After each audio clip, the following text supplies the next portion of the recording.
5, 7, 1, 2, 3, 4, 5, 6, 7, 8, 9, 0.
Welcome to Center of Light. There's my guest for tonight.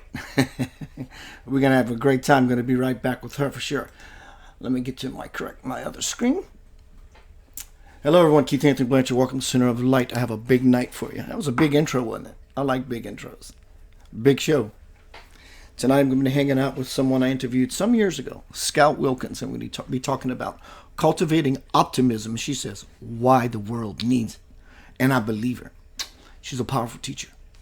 Powerful teacher in her very mountain roaming around hiking kind of way. I love it. Today is a big day. Today marks the day I officially, let me find my notes, officially launch my marketing campaign, global campaign, worldwide distribution campaign for 30 years of my work.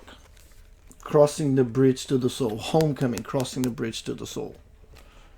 6th Books Publishing.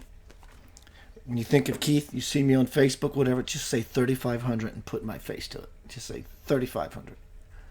You can always go to youtube.com/Center of Light Radio. Subscribe there. It helps my viewership. It helps things. It's the oil in the spiritual Center of Light machine, right? Or soon will be. I'm going to select a few people, up to 10, to read Homecoming, Crossing the Bridge to the Soul. Again, shameless plug, I know. I deserve it. For review. I can use some book reviews, so you get a free bang. I have a couple in mind. People who, without a doubt, they are always in it to win it. And they're ready to skin that help Keith out cat. As we reciprocate in this thing, we call Center of Light, Yanava. What is Yanava? You see Y and V all the time with Keith. Ya, the sound of the heart, your will. Tap into that thing that lives in there, that infinite thing in there. It will cooperate with you when you cooperate with it, right? Ya, God, wholeness. Na is the mind. When used in balance, it creates clarity, discernment, the ability to judge your life and judge it correctly. Judge meaning I know what's in my best interest, and I'm going to beat my feet in that direction. In fact, you don't even have a choice. That's how clear you are. And Va, the V, would be the backbone. Erect backbone. Carry out your heart, desire. You bring it forth. It's the sound of that which always is and will be. It's the soul. Until you move into the highest level of possibility, the spirit. Welcome to Center of Light Radio. We're going to be speaking with Scout Wilkins tonight, talking about cultivating optimism. Let me see if any other notes. I want to read you something real quick, and we'll get right down to Center of Light Radio. Beeswax. I saw this on Facebook the other day. I'm a Facebook junkie. Thank you, Mark Zuckerberg. I love you, man. I love your creation. I do. But I saw this beautiful conversation. The post was something about the Earth. What do you think the Earth? Blah blah blah blah.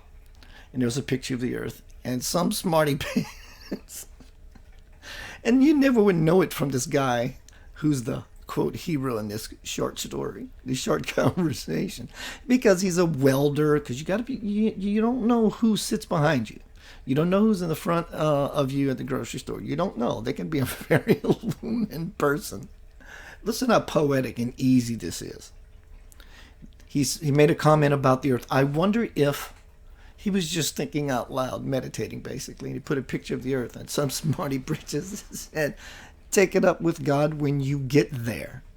And this person said, "Already am there. There is a part of eternity too, is it not? And there is the sun. I look towards the light because it is there." What there are you referring to?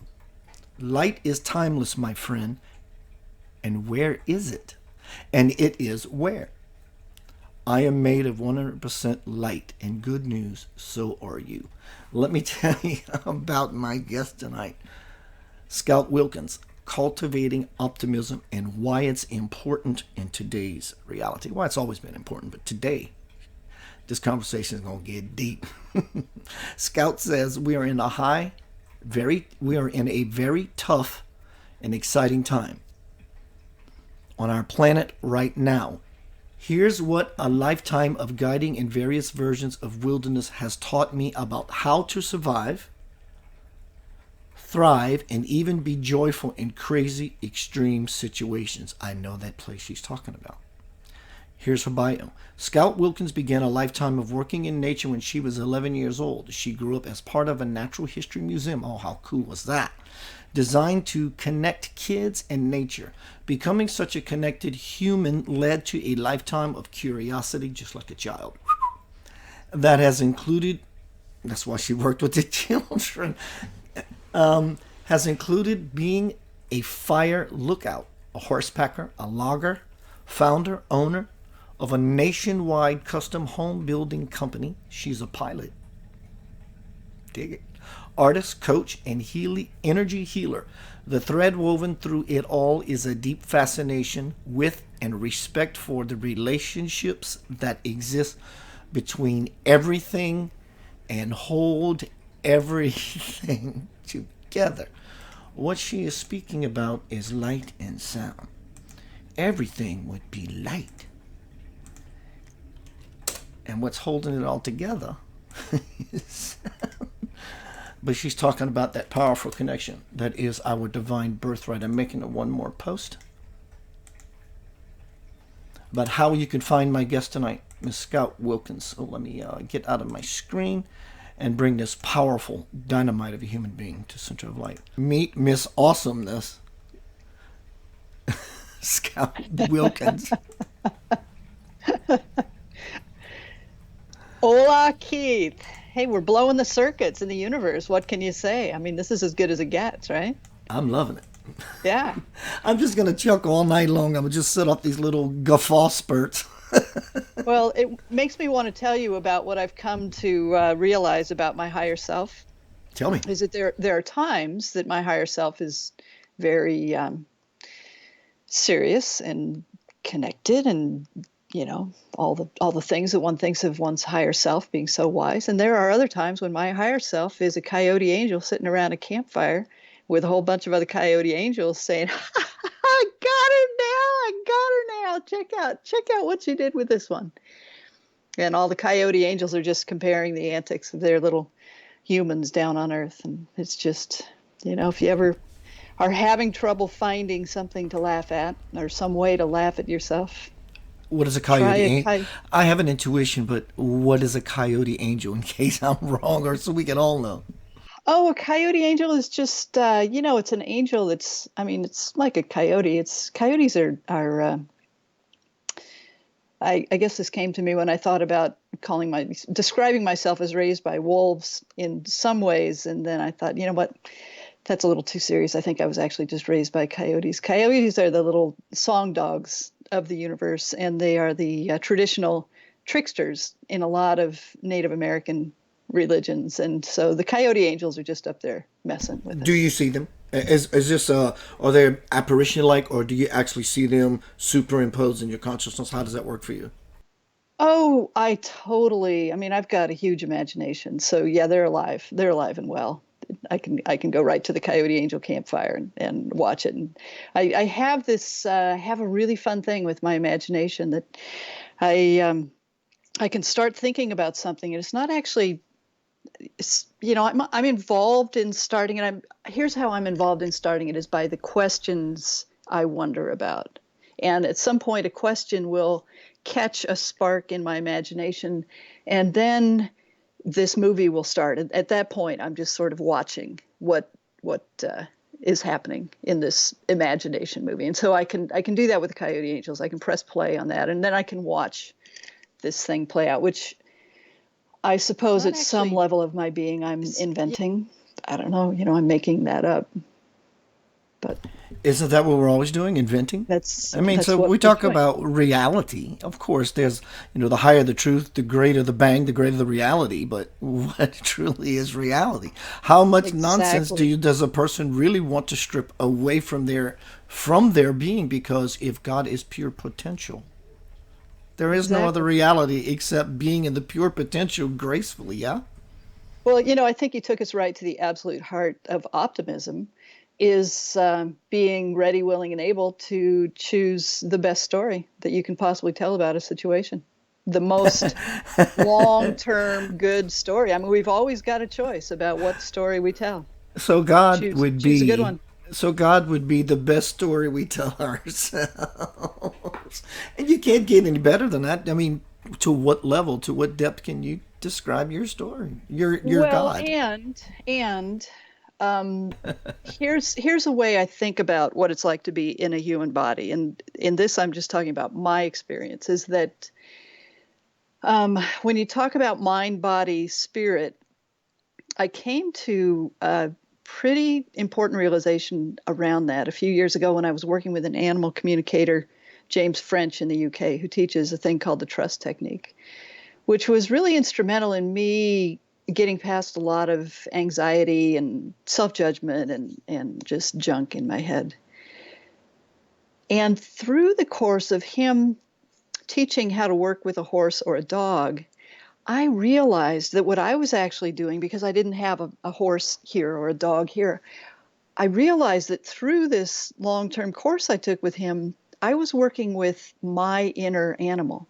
And I have an animal, and it turns out that it really is how I consider my body. My mind is a very active, quick thing. It can jump into the future as far as it wants to go, it can jump back to the past, it can be all over the place. My body is this animal that moves much slower. I mean, it's trying to keep up, but it is only in the present moment, and it has a history of experiences that it carries in its body, so it knows what it's afraid of, it knows what it's terrified by, it knows what sent it into fight, flight, freeze, and it's willing to keep up with my mind, but it needs my mind to slow down and give it a chance, right? And so if my mind goes and tries to jerk my animal around with a leash and say, no, no, no, we're going over here now, what I get inside is huge resistance or even despair. I mean, there was a lot going on in there. But when I started thinking about the relationship inside myself as a relationship between this curious, quick mind and this willing but slower body, it just takes longer for my body to catch up. It's like turning a great big ship. It's not this little thing darting around. When I actually started to treat that relationship with respect, it changed my life. And so that's the piece where what took me into that, something you said about the best story. Okay, I've got to tell a story. I've got to find a story that works for my mind and my body both. One that's believable first. One It's that's got to be believable, one that, and for my believable. body, it's got to be one that works. See, the thing is, I was born in 1955, so I grew up in a culture of a lot of pretense. You know, you didn't talk about what was real, you didn't air your dirty laundry. There was a lot of energetic stuff going on. There was so much trauma in the system that was just not able to be talked about. And it became second and third and fourth generation trauma that just upped the ante on the anxiety. And so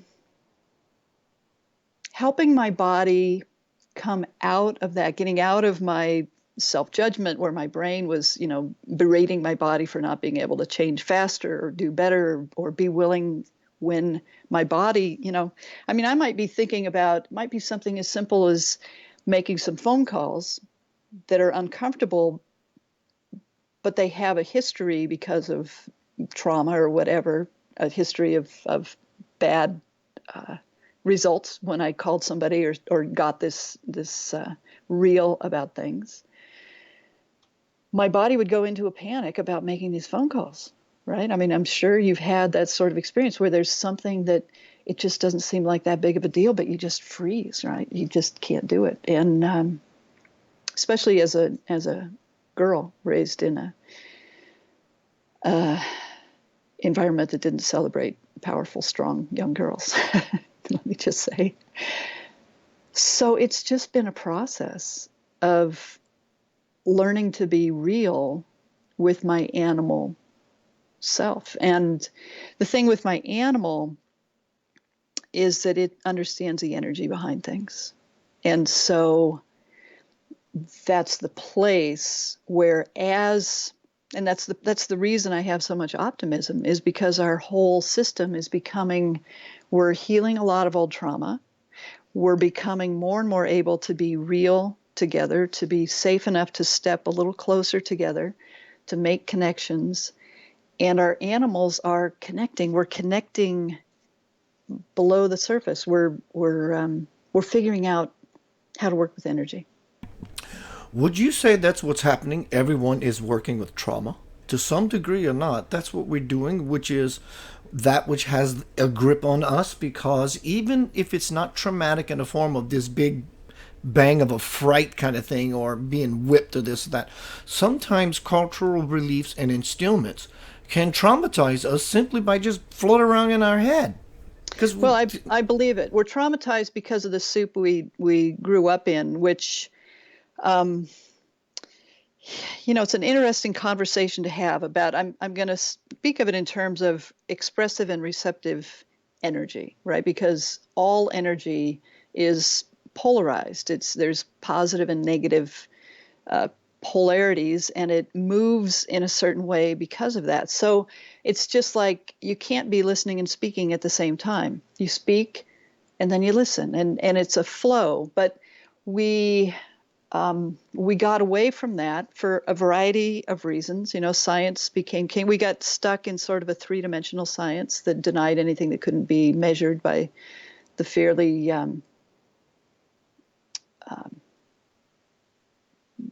the tools that couldn't measure the energy behind things, and we weren't looking for the energy behind things. And so, I think we were traumatized by a culture that said, if it's not here, something I can touch, it's not real. And anybody who was in touch with their receptive energy knew that there was something else going on. And I think it traumatized all our little animals. It separated our minds and our bodies. It was carried into, because we have these male and female bodies, we moved into this direction of thinking, well, the men are carrying the yang energy, the women are carrying the yin, and that led to an obvious, huge mess of shame and contempt and self-contempt. And so, I think there's been a tremendous amount of trauma. And I think it's just, it's a part of our evolution. Can I tell you a story about how I think about our evolution as a naturalist? absolutely. This is how I hold the story. This is the story I tell myself that helps me stay engaged when I look around and see the shit show that is the world sometimes. And that is, it's the story of the mayflies and a mayfly hatch. The life cycle of the mayfly is that they lay their eggs on the surface of the water. The flying insect lays its eggs on the surface of the water. The eggs drift down to the bottom of the pond. They hatch. It develops into a larva that's moving around on the rocks, swims in the water, swims around, has all whatever the relationships are in the water of a water creature. And then it moves to its next life stage, which is a pupa, and it floats eventually to the surface of the water. And at the surface, this more hard-shelled, less flexible form of itself splits open, and a winged creature struggles out.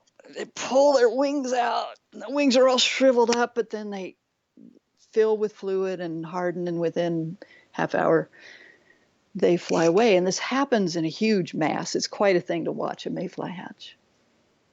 But that is how I hold humanity. I believe that we are moving into our next stage of evolution. I think that, we start as eggs, and we develop into little helpless creatures. And we are, when we're in the human form of either land creatures or water creatures, however you think of it. I think of us as water creatures just because we're swimming in this cultural soup we were talking about. But there are certain things that apply. There are rules that apply. There are contracts you can have. You can clump together. You can have each other's back. There are ways you can act in the water. But then you float to the surface, and you're at the point. It's sort of like the point of leaving home. Getting out on your own, coming into, in a good world, mature self-actualization, leaving your parents' home and stepping into your own authority. And the process of becoming a flying creature, the thing that's different for us is, as far as we know, we're the first species on the face of the earth to be able to be scared of and resist our own evolution. And so we look around here at the surface of the earth and go, oh my God, there's things flying. I don't think I can fly. I don't think I can do that. This thing goes over here is going to attack me. What am I doing? And so we do everything except just open our shell and fly. I mean, it's such a leap of faith. Talk about a leap of faith. That's how I think of optimism. Optimism is the thing that supports us as we take a leap of faith. Would that be equal to hope? It's different than hope. It's a different take altogether. I've heard optimism described as hope with its sleeves rolled up. Kind of like that one. But anyhow, what we have been doing here on the surface is it's really is a mess of people, trying to get out of their shell. They're banging each other. We're taking it personally. Oh, we're blaming each other. It's just this mess of trying. But all we're really trying to do is become flying creatures. And one of the reasons I'm so optimistic is I see us figuring this out. I see us in great numbers saying, you know what, we've got to learn to love ourselves. We've got to focus on our own emergence. The way we help others is not by tearing their shell open for them or jerking them out of the water before they're ready. The way we help others is at this moment to get up there into the air and to inspire each other and to cheer each other on. And I see us as doing that in more and more greater numbers. And I think that I'm able to see that now because I have worked my way through a lot of mess. I've healed a lot of trauma. I've gotten up to where I really am, either close to flying or flying. And so it's more clear for me. So at this point, I think the thing that made me not able to see it or speak about it was the trauma, the fear of being punished, the fear of being too big for my britches, of saying things that, who in the hell am I to have the authority to say, right? So, yeah, I see it connected to the healing of trauma. I see it connected to more and more people really having a clue that what matters as much as anything, if not more, is the energy behind something, that you can say something, and if the energy behind it isn't aligned with what you're saying, it's getting more and more obvious, and people are buying it less. And we're getting, I mean, you can even see it on the internet, that people are getting more and more authentic, more and more real. They're telling their stories with authenticity, and we're opening up and connecting, and it's happening. It's happening. We're supporting each other in a way that really is I sustainable see and it. makes a I see it. difference. I see it. I see it. I clearly see it. I see the great divide. And I'm focused on not just the positive, I see the negative.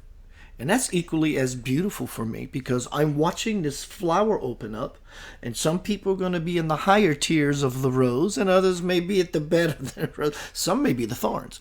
Overall, I'm looking at this rose bush of humanity just come out of the ground and blossom, and everybody's finding their seats. Everybody's taking their space. Very, very important.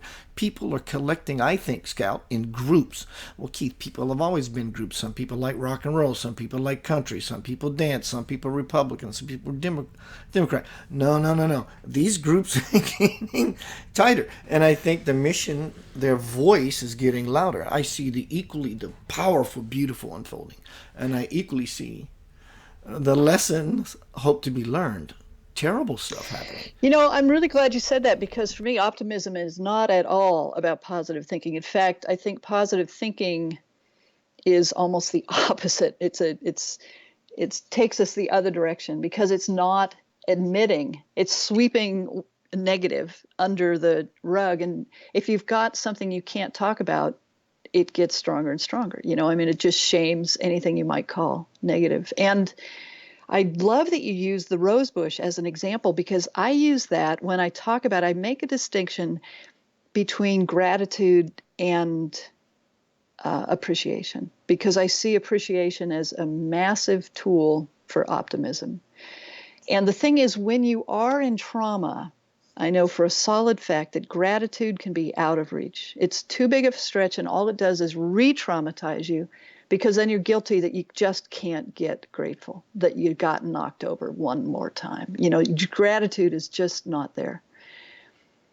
But the thing is, if you think about appreciation, in my experience, you can always find appreciation. Even, you know, I mean, a crazy simple example is rain on your wedding day, right? It's really hard to be 100% every cell of my body grateful that it rained on my wedding day, right? It's a little bit of a stretch, but I can absolutely always appreciate the rain.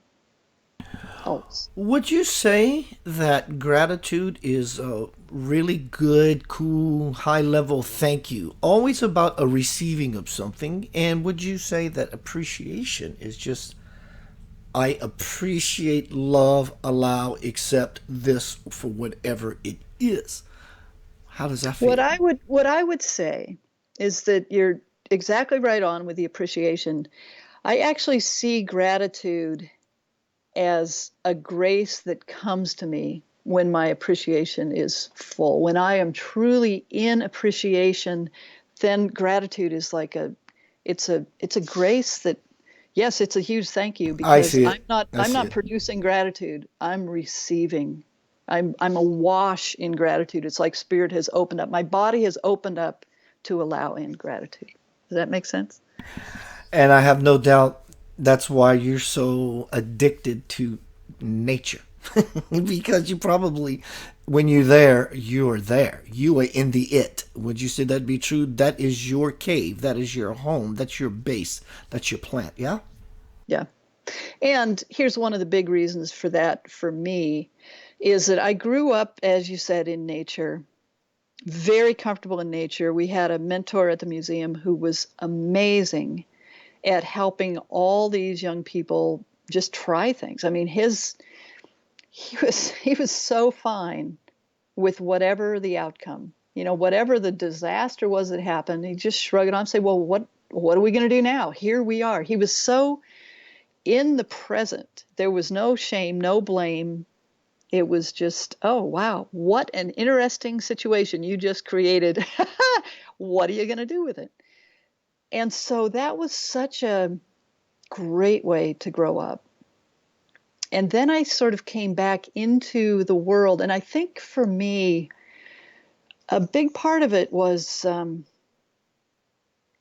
I didn't really know. There was a lot of trauma in my household, in my home life. My dad had, I mean, it was a story that I never heard till I was 50, but he had been with his brothers put in an orphanage. His mom died when he was 7. The stepmom said they couldn't afford to keep the kids during the Depression. They were put in an orphanage. He never went back at 8 years old.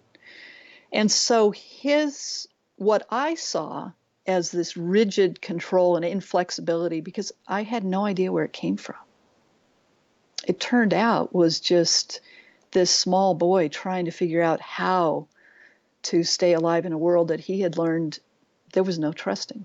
And so a part of my being got this, it was such a huge dichotomy in my system, was that part of me was completely comfortable and trusting. I trusted nature. I trusted myself. I had a deep, abiding faith that whatever was happening when we set off on these long backpacking trips, we'd be fine. It was just a given. We're fine. We've got what we need, obviously, because we're here, and how else could it be? We will obviously have what we need. We're not going to just go out there and die.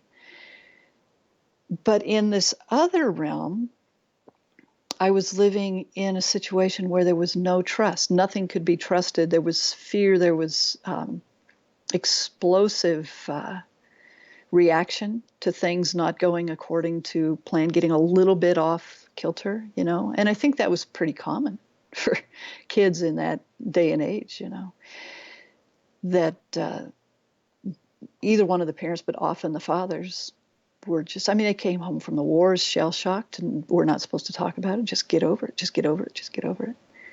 So when I got into my middle years as a parent, young parent, I kind of hit a place, I think, where I thought that I was supposed to know it all by now. I was supposed to have it together. I was supposed to, and I You didn't mean know we're a not? thing. We're not supposed Just that little period of time for 30 years when I thought that I was screwed up because I didn't know, I should have known better. The classic, should have known better. So coming out of that, and what happened was at the end of when I was about 45, 50, I just hit a point that I could no longer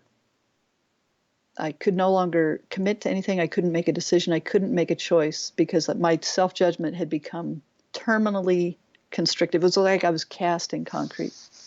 And so that was when I think my spirit just sort of blew things up and said, I can't do one more minute of this. I don't know what it is I'm going to do, but I'm going to rent out my house. I'm going to get in my car. I'm going to go figure it out. And so from that point, it's been 15 years since the day I did that. And it's been an amazing ride to just throw it all up in the air and admit, obviously, I don't know what I'm doing. Surrender. It was a surrender. I didn't have a higher power at that point, which I would now term for myself. My higher power is, the word I use is life. And the reason that I love being What in a nature good choice of a word. is a I good love it. choice of words. So in nature, I'm in this place of profoundly trusting because I understand natural systems. I'm a naturalist. I'm a scientist. I'm an ecologist. I know how the relationships work, and I know how I plug in. And I know that signs of what's going to happen are real. If there's certain things flowing down the river, I know that there's a potential of a flash flood. If the rain is falling, if, this or that is happening, I know what the consequences are. I know how to act with it. There's no wondering about it. Where in the human world, there's so much pretense, or there has been. There's less and less now, which is so wonderful. But there's fear of what other people will do, and other people can be so unpredictable. And what I didn't have was my own authority. I didn't have access. As a girl growing up in the 50s and 60s, I didn't have access to no, the word no. And so that's been a big part of this coming out of the trauma, is finding and exercising my ability to say no, to set boundaries and to hold them. It's a huge, huge journey, but it's what keeps you safe in the world, to get real, not to be dancing around and doing things that act like no, but it's not going to be a real no because I know the real no is going to get me punished. And so we're doing this thing. It's just, so now I get that when my gift to other people is my clear no and my willingness to say no, because what happens, like with you and me, let me see, how can I describe this? It's like running a race and you've got a tape at the finish line. If you know where that tape is, you can run as fast as you want right over the finish line. And then the tape will stretch and you know to stop at that point. If there's no clear finish line, and the closer you get, if you're worried about stepping over that edge, and somewhere out there you're going to get punished if you go over it because there's no boundary, there's no edge, there's no line, then you may even tiptoe up to the line, but there's this whole area in here where your resources are not being used. You're not giving your fullest all the way to the end. Do you see what I mean? And so my boundary, if you're the one running, my boundary saying right here is as far as you can go, and be as big as you want right up to this edge. And then there's a little flexibility here, but then you got to stop. At this point, you got to stop. And so my powerful boundary allows you to be your most powerful self.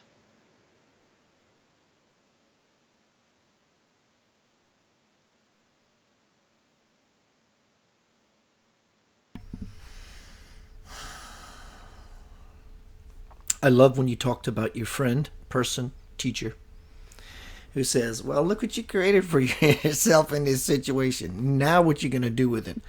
For me, I have been blessed, and I am appreciative of being in that position in my past. But I long for that position because I think something that many people don't know about is the power that happens when you do something silly or you put yourself on a quandary versus and all this dynamic that happens and you forget about it next week. When that thing happens, stay in that thing and you delete it, you dilute it. Then, here, this is what you did. Now what you going to do with it? Oh my God. Instead of freaking out, because the longer it sits, it begins to integrate and anchor itself until you begin to, before it becomes solid, if you breathe into the situation, oh shit, you got to deal with it now. Then deal with it. The breath, light, God, life moves into a now beginning to dense situation. So you don't want it to become static. So you thin it out right then and there. Would you say? Deal with it. I would say that is such a key piece. Staying present, staying in your body is what I would call that. Not getting blown out of your body and into the past or the future, but staying in the present right here with your mind and your body here together, feeling it through, having whatever the shit show is that's going on inside, but surviving it together. And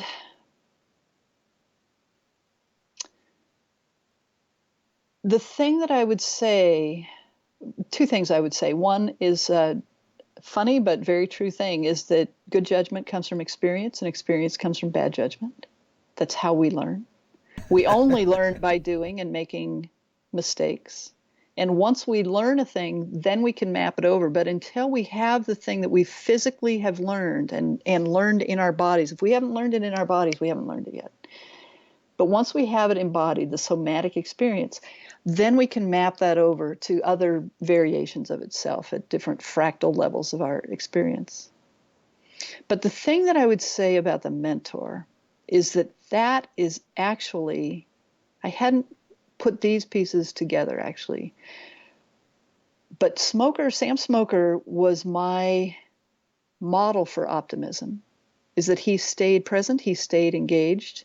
He didn't engage in shame or blame or I mean, we might, at the very end, when it was all over, we might debrief how it might have not led to that particular thing. But when you're in it, he was right there supporting you to keep on. I mean, one of the things that we said with mule skinning in Idaho is you never say whoa in a tight spot, right? When you're in the tight spot, you stay with your string and you keep going and you get it done. But I would say about optimism that mentorship, especially for those of us that are in our elder years, that's the criticality of optimism, is helping the young people who are building the world that they're going to live in. I see that the opposite of optimism being, in some ways, anxiety. In other ways, I see cynicism as the protective layer around that anxiety. But the cynical stories that happen in place of optimism rob our children and our grandchildren of their ability to build a good world. We're just poking holes in their resources if we offer cynical stories. And that came so clear to me in the last month or two. I'm working with a young woman who our healing styles are very, very aligned. We both work with animals, with horses. She works with cacao. I work with crystal bowls. We both have various ways of telling the story. So we're doing work together now that's designed to, it's designed around the idea of a woman's leap of faith, and it's designed around helping mothers and daughters and sort of reconnecting the female lineage of story and owning story. And it's working with her is making it so clear. I actually had a really cool experience where we were sitting in my house and talking, and I just had this, I was just this overwhelming, it was like that gratitude I was talking about, but it was this awareness of my mortality and of my position as an elder and the importance and that was when it just washed through me that she is part of creating a world that she'll be living in. I will not be living in that world. And I have no business raining on her parade in any way. If I can offer wisdom about what I've seen work, if I can offer support, if I can be wind under her wings, that's my role now. That's my role now, is to hand the baton. And we actually had sort of a handing of the baton ceremony where I actually stepped into somatically realizing why people die, is to get the hell out of the way for the next generation, because every generation is coming in more sensitive, more able to be those beams of light. I'm carrying stories that some of the stories, no matter what I do, I'm never going to get over all of those stories that have condensed me to this level of physicality. It's recycled data. It's recycled data. It's time for a new story. It's time to go. Right, exactly. Right. Upgrade. Let's upgrade the thing. So, yeah, that became really important to me to understand that my bringing an optimistic story, and what I would say about that is it's just helping keep the spirit alive, telling stories that help keep the spirit alive. Why do we need optimism? What is that really going to do for the world? People say they have this particular faith. How does the world... Here's what it will do. We're in the middle of the fight of our life to figure out global climate change is happening, right? Environmental degradation, all these things. We need to take a massive leap of faith into believing that we can do this, we can work together, that we are good people together. When you look at the earth and you look at that thin little sliver of atmosphere that we're all living within, the leap of faith of consciousness is to really understand our connectedness and to act accordingly. That's a leap of faith. But And we that, have these people, Scout. They will tell you Greta Thunberg this, and they will say climate change is not real. Climate change is not real, and not sell your idea. Give me a pitch for not for okay, me, but for the okay, people so who may need that. here's my pitch. Pay more attention to quantum science than to Newtonian physics that says the energy behind the thing is not real. Because here's what's real, and this is real in my experience, is that as I buy into the quantum idea, as weird as it sounds, that perhaps everything around me, including you and this computer, is a projection of my imagination and my consciousness. My consciousness is creating this whole thing, and yours is creating yours. How those interact, I don't even pretend to be able to try to tell that story. But what I do know is that when I focus on living my life so that I become the originating image of what I want to see, instead of pointing at that and saying, I don't want that, I don't like that, I'm fighting that, I say, okay, if that's in my projection, what do I need to do to change my projection so that that is more in line with who I know myself to be? It's about trauma. It's about self-protection. It's about because what happens? It's about being in the past or the present in anxiety. But what happens when I can get into the present moment? Let me tell you a story. Here's how it changes in a very real world way. I guide people in what's called the Zion Narrows. And it's this amazing hike. You get off the shuttle, you walk a mile up a paved trail, you get down into the river, and we go up another 2 miles to Orderville Canyon. You're walking in the river in this incredible narrow canyon, 2,000 feet high. Amazing, amazing place.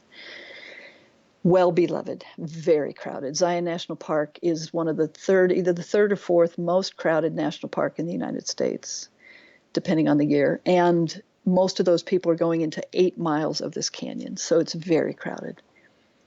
So what I do is to have the experience that I want to have and come out of there happy, and to be able to impact the people that I run into with optimism rather than being a grumpy old bitch about how crowded it is. Here's what I do is I start early in the morning when we're hiking up. I can organize things so that it can be, we can hit some quiet times, we can hit some pockets, I can get us to places where people get really pristine photos, very, very good nature experience. We get up to Orderville Canyon, we turn around, and there's no possibility of doing that. When we turn around, we are facing Disneyland on President's Day weekend. It is really, really nuts. And so how do I get myself and my people down the canyon, still happy, still having a great day? This is how I do it. Is I say, okay, we've talked about leave no trace. We always start the thing talking about leave no trace. That's a very three-dimensional conversation. Don't pick up things that shouldn't be taken out of the park. Don't leave things like litter. Leave it at least as pristine as you saw it, as perhaps even more. Don't stack up rocks. Just leave it so that the next person is having as pristine an experience as possible. But if you take that deeper into the quantum experience and you say, okay, now I'm going to go down to the next level. And the truth of the matter is that it is absolutely impossible to leave no trace. Every one of us is always leaving a trace all the time. And so what trace do I want to leave? Knowing that I'm going to leave a trace in that canyon, what do I want it to be? And I think, well, I want to leave a trace of optimism. I want to leave a trace of joy, connection. I want people to be happier and more engaged and more willing to take care of things after they meet me than before. It's a scientific fact that if you sit in a chair, when you get off the chair, they can go swipe the chair a day or so later and find your DNA on the chair. So we're always walking. How are you? And I say this often, Scout. How are we walking on the earth? Right. You say, exactly. well, Keith, I don't stomp around. Well, what is your intention as you take that gentle step, as you walk? And it's not even about the step, it's about the energetic effect you have on other people. Right. So as we're going down the canyon, I invite my clients, this is what I do myself to keep myself happy, because otherwise I can't go up there day after day. If I'm miserable, I'm going to stop going. The way I keep myself happy and spread optimism is that as I'm going down the canyon, I focus on the people I'm seeing. I do everything I can to connect. I grin at them. I play a game with myself. How many people can I get to grin back and say, oh my God, isn't this amazing? And we make a connection. That makes a difference in the world. Huge. If we look at this in an ecological aspect, people say, well, there is no global warming, there is no climate change. Well, if the seaweed in the ocean is giving us a great bit of oxygen, and we have Fukushima spilling its vomit into the Pacific Ocean, and if you watch on YouTube, you go find this guy who is the captain of the ship, the shepherd that patrols the seas from pirates and poachers and God knows what, and they got the might and the resources, at least the okay to be aggressive if they need to. They said the phytoplankton is dying, and if you got Fukushima vomiting into the Pacific Ocean, of course climate change is real. Even this divine man here, Swamji Visvayogi, for those who don't know, is on the earth today. The Lord is on the earth. The Lord is on the earth. This is Swamji Visvayogi. This is the universal Lord. He's on the earth. He said, the earth is heating up. Climate change is real. It's happening. So what we do, instead of being upset at little girls who are 16 years old, just open your eyes and do what you can to be the greatest possible human. If it requires to pick up a piece of trash. I mean, come on. I mean, the fuels we're using, I mean, it's all having an impact. Well, here's climate what I'm change. saying. Climate change might be real in the sense a natural evolution of the earth, but do we actually want to contribute to the expediting of it? I don't. Right. We don't want to accelerate it. But here's what I think is the biggest contributor to climate change is us attacking each other. Us having this idea that there is such a thing as a we versus they. Because here's my fundamental optimism is that when people feel safe enough to make good long-term sustainable decisions, they will do it. And when they don't feel safe enough and they cannot, the less safe you feel, the more your focal point comes down to this one little thing, and you lack the ability to see the big picture and to make long-term decisions. If you cannot pay your rent, you cannot care about climate change, and I don't care who you are. It is a physiological fact that your thinking shuts down. Your executive level thinking goes away as you become more scared and more traumatized. And So you can't see it. You're not able to see it. You can't it. see it. Exactly. You can't see So it. the best thing we can do, if we want more sustainable choices, the best thing we can do is help other people feel safe no matter who they are. Find a way to appreciate them, no matter who they are. Find a way to help them be safe enough that they can then, and trust. And I mean, what the heck? You're going to throw your money somewhere. You're going to trust that the whole thing's going bad and there's nothing you can do.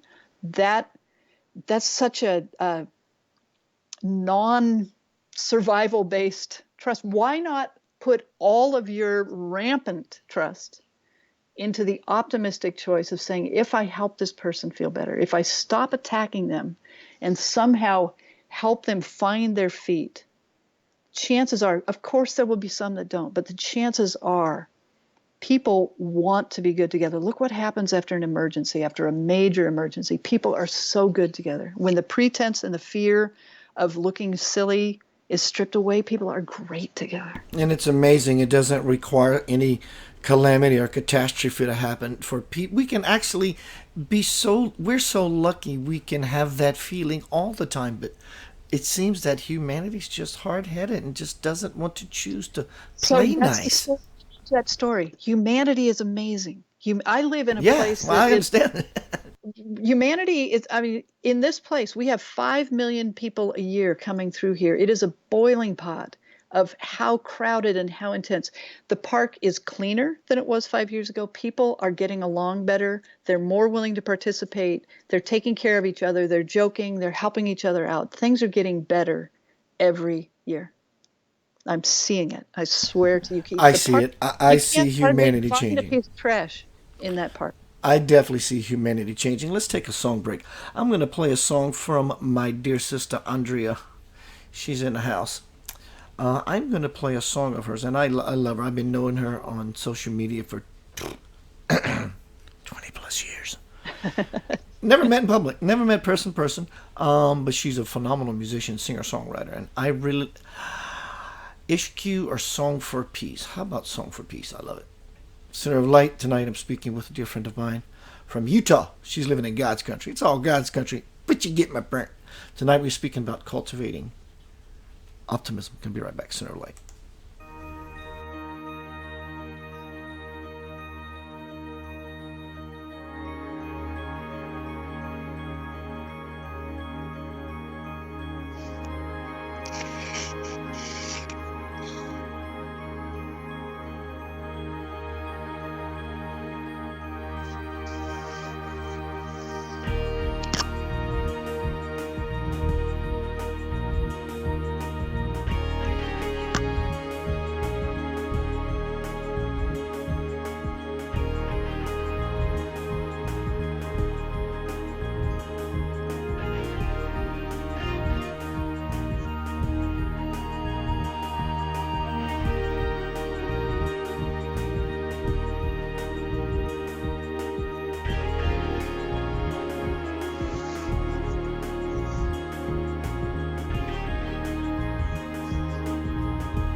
Welcome back to Center of Light. Keith Anthony Blanchard, spiritual teacher, author, and host of Center of Light, January 31st, 2020. Crossing the Bridge to the Soul. Homecoming, crossing the bridge to the soul. Homecoming, crossing the bridge to the soul.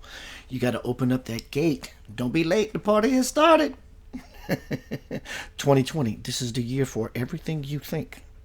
That's powerful stuff right there. Everything you think, everything you feel, everything you don't do, everything you don't think is all unfolding like a flower and saying, I love you so much, Creator, whatever you call it. Doesn't matter what word you attach to that beautiful idea you have inside that you're longing for. It's going to say, you can have it. Unconsciousness, guess what? You can have it. Lack, I'll give you an abundance of lack. How ironic is that? Tonight I'm hanging out with my sister in Utah. Cultivating Optimism, Scout Wilkins. I've been posting her contacts in the forum all night. Check her out. She's powerful, man. She has a fresh, old world way of seeing things that are grounding You can look at her, this lady, look at her now. She's grounded. You want to see the grounded looks like? That's what that looks like right there. Scout, you had sent me a link earlier, and I've been posting it all night. Tell me about your podcast. Oh, you know what? I'd love this podcast. It's such a great opportunity to pass on some of these thoughts in a fun way, to tell stories about the canyon. I mean, there's the stories in there about the mayflies, and I'm working on an episode right now that actually is about. I'm realizing it's about faith. It's a story of Bob's ride at taking a man when I was working at a backcountry ranch in Idaho, taking a man 25 miles through country that terrified him and dealing with his panic attack and what it called forth from me, which really was faith and optimism, and how that, I think the thing about optimism is that when that is the clothing you carry through the world, people are magnetized to it. When it's authentic, optimism, another way to say it is it's just, I don't know the answer to that, but I can go find out. We can do this. We'll figure it out. And so those are the stories that I'm telling on the podcast, is just fun stories, and then talking about how the energy worked behind the scene and connecting some dots and just having a good time. So yeah, I'm very excited. I'm looking at that. I had to look it up. I just had to. I looked up optimism definition. Scott always say, the dictionary takes the argument out of any conversation because we collectively choose that this is what such an idea means. So I always refer to a dictionary. And I love, here's the definition of optimism: hopefulness and confidence about the future or the successful outcome of something. Similar, hopefulness, hope, is what I asked you earlier. Confidence, but I do understand the vibrational difference. But I love this word, buoyancy. Wow. Buoyancy, being that's such a buoyant word. I mean, the word itself is buoyant. Yeah, buoyant, yeah. Bouncing. And under philosophy, the doctrine. Ooh, optimism is the doctrine. We can play with words all we want, especially as set forth by whoever this Russian, whoever person is, that this world is the best of all. Wow, possible worlds. Come on now. Yeah. And we're right on time, and everything's right on time, and we can do this thing. We can do this thing.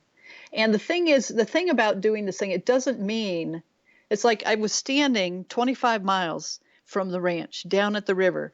The boats come up, drop people off. We bring our horses down. We swap people. So this guy had been 2 days on a river raft. He gets on the horse. He tells me, okay, there's just something you got to know. I'm only scared of two things in the world: horses and heights. I'm 25 years old. I'm 25 miles from a ranch up buck-puckering trail on a big horse. And I'm going, okay.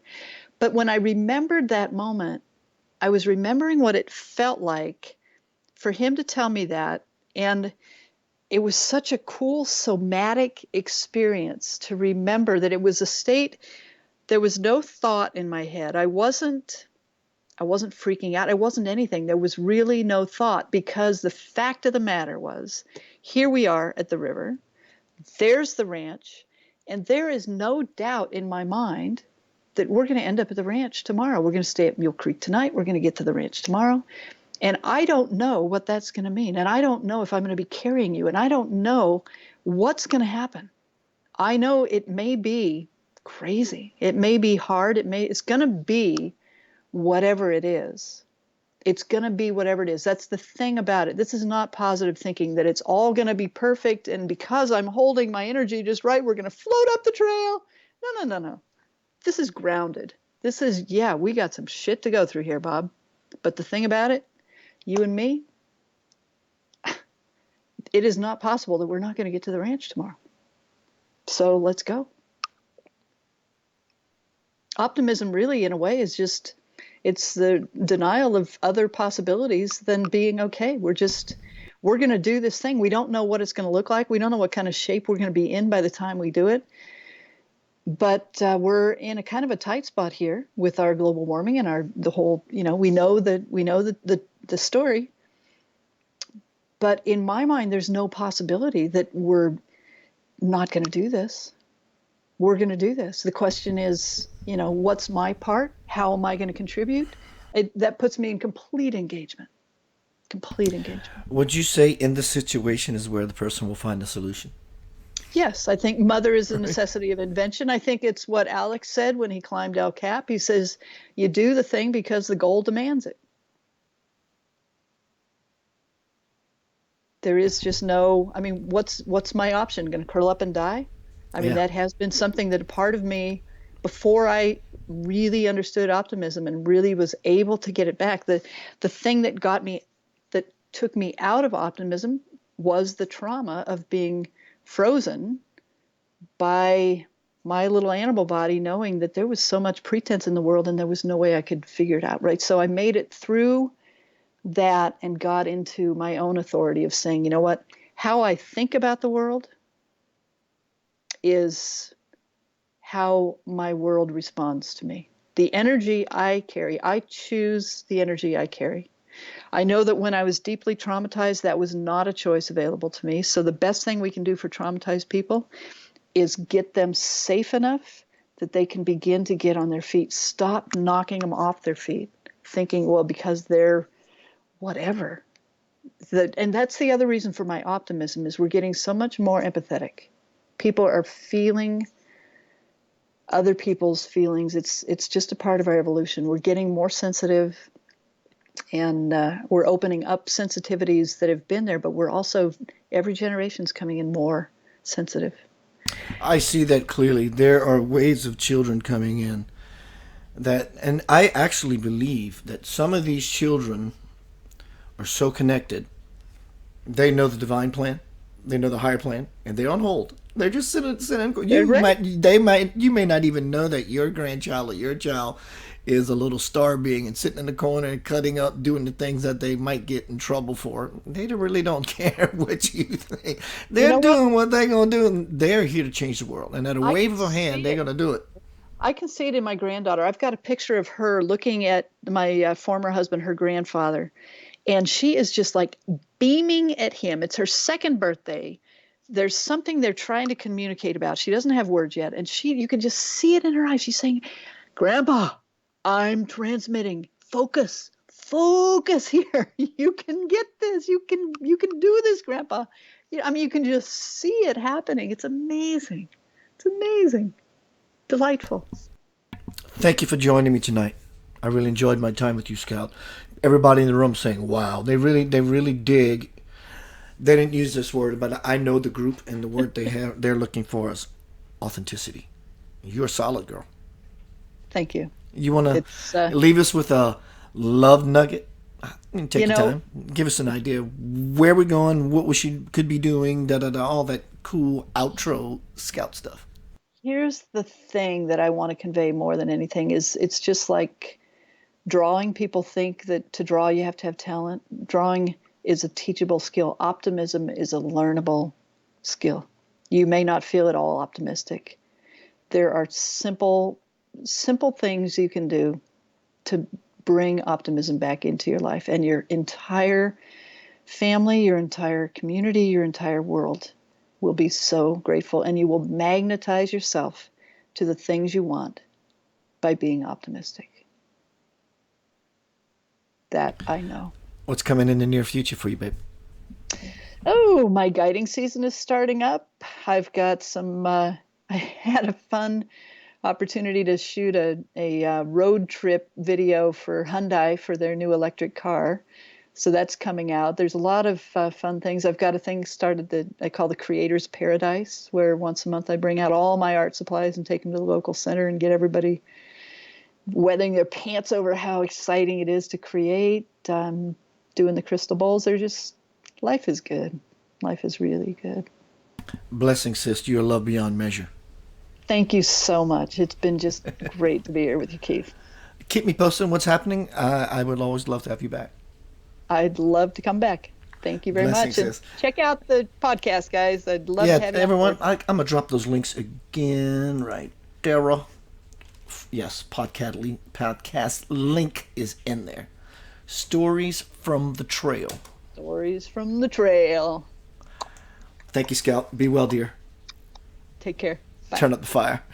Everyone, Keith Anthony Blanchard is Center of Light Radio. Lady got some bang, doesn't she? She is no joke. Keith Anthony Blanchard is Center of Light. Remember, always remember, you're living in the light already. Why not become hyper-conscious of that fact? Plug into the generator in the Stargate, which is at the essence of what you are and who you are, and beyond all those things. Just be a good, decent human being. Most importantly to yourself, enjoy your company first. You, my friend,